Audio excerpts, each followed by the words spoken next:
नमस्ते बच्चों, बीए प्रथम वर्ष की क्लास में आपका हार्दिक स्वागत है। हम पॉलिटिकल साइंस का सेकंड पेपर कर रहे हैं, जिस भारतीय राजनीतिक विचारक, उसमें अब आज हम गोपाल कृष्ण गोखले पे चर्चा करेंगे। बच्चों, आपने भारत का स्वतंत्रता संग्राम पूर्व की क्लासों में पढ़ा होगा। तब आपने पढ़ा होगा कि भारत के आंदोलन के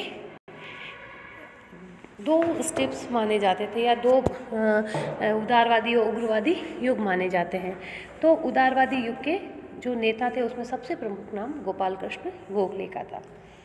भारत की राष्ट्रीय स्वाधीनता के लिए संघर्ष का बहुत से रास्ते थे, तो उसमें उदारवादी, उग्र राष्ट्रवादी, क्रांतिकारी, गांधी के नेतृत्व अलग अलग अंग रहे।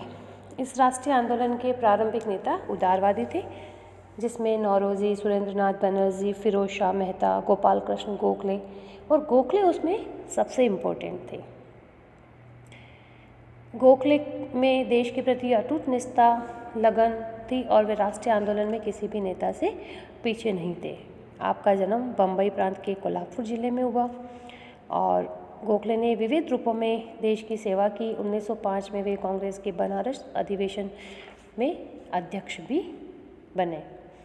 गोखले को गांधी जी अपना राजनीतिक गुरु मानते थे।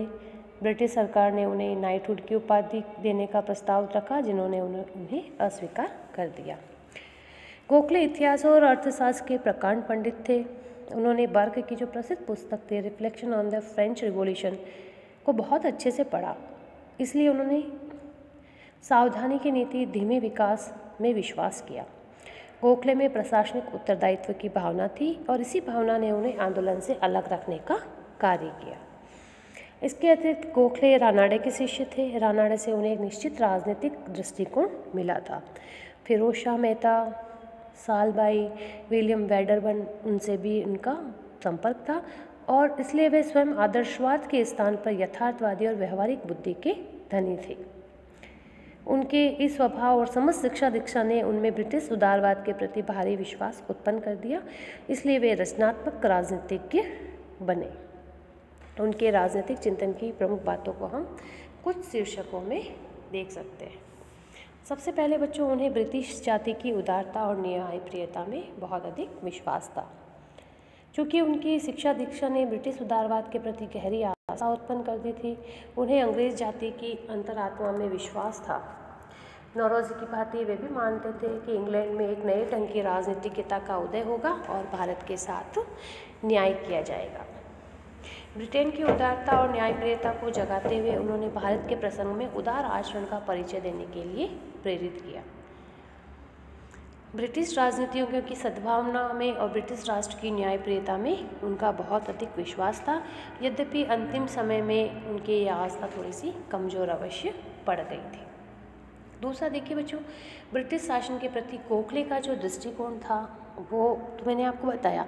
मतलब वे चाहते थे कि सहयोग हो, लेकिन ब्रिटिश शासन के साम्राज्यवादी रवैये की भी वे आलोचना किया करते थे। भारत में ब्रिटिश साम्राज्य ईश्वरीय विधान की योजना का एक अंग है, इसे वे मानते थे। वे ये भी मानते थे कि इससे भारतीयों को बहुत लाभ पहुंचा है, और उनकी दृष्टि में सबसे इम्पोर्टेंट था देश में जो शांति व्यवस्था स्थापित हुई है और जो पाश्चात्य शिक्षा व्यवस्था है, ये ब्रिटिश शासन की देन है। इंग्लिश भाषा को भी वे भारत के लिए वरदान मानते थे, क्योंकि उसी से भारत में लोकतंत्र और स्वतंत्रता के संपर्क में आया, और उन्हें दूसरे देशों में जो घटित हो रहा है उनके बारे में पता चला। गोखले ये भी मानते थे कि ब्रिटेन के साथ संपर्क बनाए रखने से भारतीयों की प्रतिभा चमकेगी और भावी भविष्य का निर्माण प्रशस्त होगा। लेकिन इतना होते हुए भी बच्चों को मानते थे कि ब्रिटेन के साथ रिलेशन हित में है, लेकिन फिर भी उसके साम्राज्यवादी रवैये की उन्होंने आलोचना की। उन्होंने ये कहा कि ब्रिटेन के द्वारा भारत में श्रेष्ठ साम्राज्यवाद की स्थिति को अपनाया जाना चाहिए। श्रेष्ठ साम्राज्यवाद मतलब जो भारतीयों के प्रति सम्मान का भाव रखे और शासन का संचालन भारतीयों के हित को ध्यान में रखते हुए किया जाए। भले ही उन्होंने ब्रिटेन के साथ संपर्क को भारत के हित में माना हो, लेकिन उन्होंने सदैव भारत के गौरवपूर्ण भविष्य को भी ध्यान में रखा। फिर है बच्चों, संवैधानिक साधनों में विश्वास। अब देखिए बच्चों, चूँकि उनकी शिक्षा दीक्षा ऐसी थी तो उन्होंने हमेशा संवैधानिक साधनों में विश्वास रखा। वे उग्र विचारों, साधनों और असंवैधानिक मार्ग को भारत के लिए हानिकारक समझते थे। ब्रिटिश शासन के अंतर्गत स्वशासन के लक्ष्य को संवैधानिक तरीकों से ही वे प्राप्त करना चाहते थे। उन्हें हिंसा, विद्रोह, सशस्त्र क्रांति आदि को वो उचित नहीं मानते थे और वे संवैधानिक तरीकों जैसे याचिका है, न्याय के लिए प्रार्थना पत्र है, शासन से भेंट करने के लिए प्रतिनिधि मंडल है, इसको वो बहुत अधिक महत्व देते थे। और वे कहते थे कि इंग्लैंड में जाकर अगर हम प्रचार कार्य करें तो हमारी बातें वहाँ तक पहुँचेगी और वे हमारे लिए कुछ न कुछ अवश्य करेंगे। फिर देखिए बच्चों, गोखले के चिंतन की एक नेक्स्ट बात है, वो है स्वशासन की धारणा। गोखले ने क्रमिक सुधारों के मार्ग को अपनाने में विश्वास किया, लेकिन इन सुधारों का अंतिम लक्ष्य भारत के लिए स्वशासन की प्राप्ति था। गोखले का विश्वास था कि ब्रिटिश नौकरशाही के फलस्वरूप प्रशासन में जो आर्थिक और अन्य दोष प्रवेश कर गए हैं, उनका निराकरण स्वशासन के द्वारा ही हो सकता है। स्वशासन के अर्थ को स्पष्ट करते हुए उन्होंने कहा था, ब्रिटिश प्रशासनिक यंत्र के स्थान पर भारतीय प्रशासनिक यंत्र को प्रतिष्ठित करना, विधान परिषदों का विस्तार और सुधार करते करते उन्हें वास्तविक संस्था बना देना और जनता को अपने मामलों का प्रबंध स्वयं करने देना। तो इनको उन्होंने स्वशासन कहा। उनका लक्ष्य ब्रिटिश साम्राज्य के अंतर्गत अधिराज्य की स्थिति प्राप्त करना था। नेक्स्ट बच्चों, उन्होंने सत्ता के केंद्रीकरण का सदैव विरोध किया। उन्होंने कहा कि ब्रिटिश सत्ता के विकेंद्रीकरण की अगर नीति अपनाती है तो भारतीयों को उनके अधिकार प्राप्त हो सकेंगे। गोखले की मान्यता थी कि सत्ता का केंद्रीकरण प्रशासनिक स्वेच्छाचारिता और जनता के कष्टों को बढ़ाता है। इसलिए उन्होंने कहा कि प्रांतीय विधान परिषदों के आकार और शक्ति में वृद्धि की जाए, जिला स्तर पर कलेक्टर की स्वेच्छाचारिता को रोका जाए। हॉब हाउस विकेंद्रीकरण आयोग के सामने भी गोखले ने सत्ता के विकेंद्रीकरण की बात कही थी।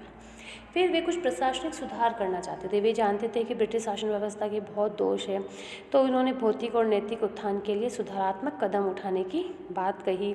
उन्होंने ब्रिटिश शासन के बढ़ते हुए सैनिक व्यय और बढ़ते हुए गृह व्यय को कम करने की बात कही और भारत के शिक्षित वर्ग को सत्ता से जो बाहर रखा जाता है उनका भी उनके द्वारा विरोध किया गया।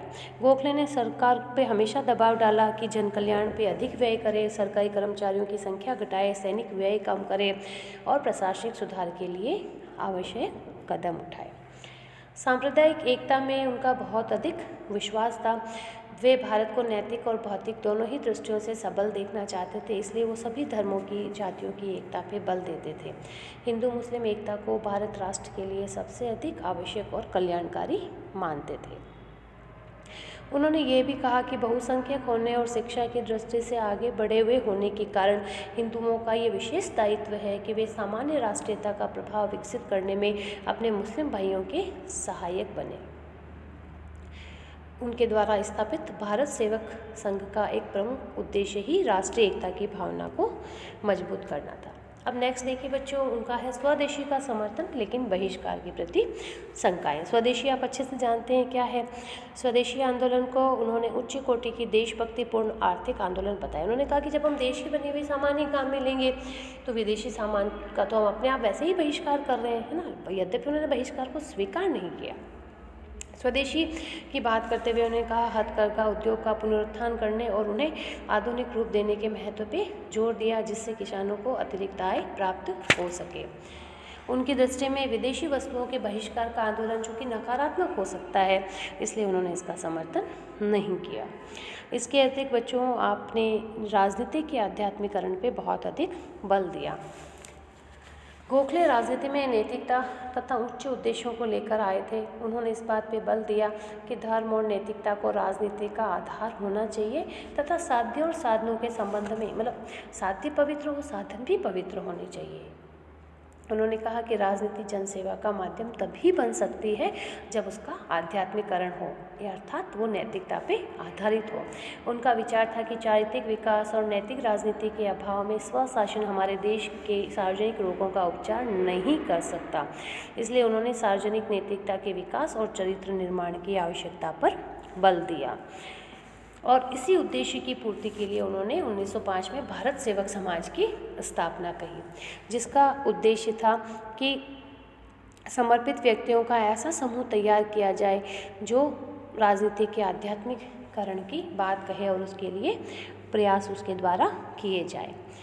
तो तो संस्था के जो नियुक्त होते थे संस्था में, वे साथ शपथ लेते थे कि हम राजनीति के आध्यात्मिकरण के लिए करेंगे, हम राष्ट्र की सेवा करेंगे, हम पूरे देशवासियों को भाई मानेंगे, हम नैतिक जीवन यापन करेंगे।